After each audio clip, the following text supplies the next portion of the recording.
It isn't the uniform the soldier's wearing that keeps them alive. It's the willpower the soldier has developed. The will to continue the journey, to continue the fight, to never give up. The soldier's connection to consciousness. That's the difference. Your will is the beginning of everything. Your will and your mind join forces to create your soul, which then creates your aura. Together, these combine to create your being, which is not limited to just your body, but has access to a field outside of it. Many people mistake the mind as the creator, but the mind and the body are merely physical components of the soul and will. The mind or brain and the body are trapped in this physical dimension. When speaking symbolically, higher dimensions do exist. They are where the physics of our existence in this dimension are repaired. Our physical universe is merely a tiny fraction of something entirely bigger. The 144,000 referenced in the Bible could actually be 196,560. And they are a part of the Leech lattice, or a correcting code, in the 24th dimension made to re-engineer dimensions back in order. At this dimension, the 24th dimension, geometry sort of stops respecting borders, boundaries, and differences.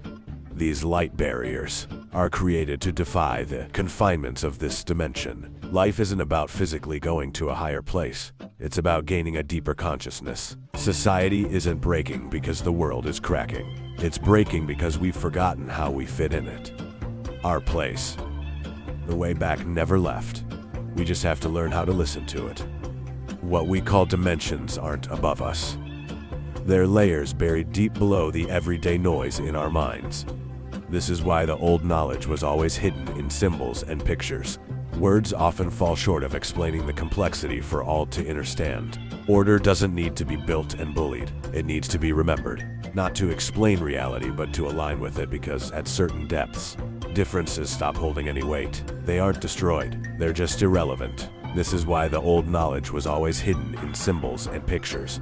Words often fall short of explaining the complexity for all to understand. Ancient cultures also didn't separate history and metaphor the way modernized Western culture does. A story could be theologically true, symbolically true, and possibly based on an event, all at once. Once enough people remember where order belongs, understanding will allow everything to fall back in its place, and correction to this dimension will happen simultaneously. Awareness is orientation. Knowledge is correspondence. If everything is energy and at certain frequencies matter can be moved or disrupted, then the God frequency of 963 Hz is the answer to shifting to a more unified consciousness.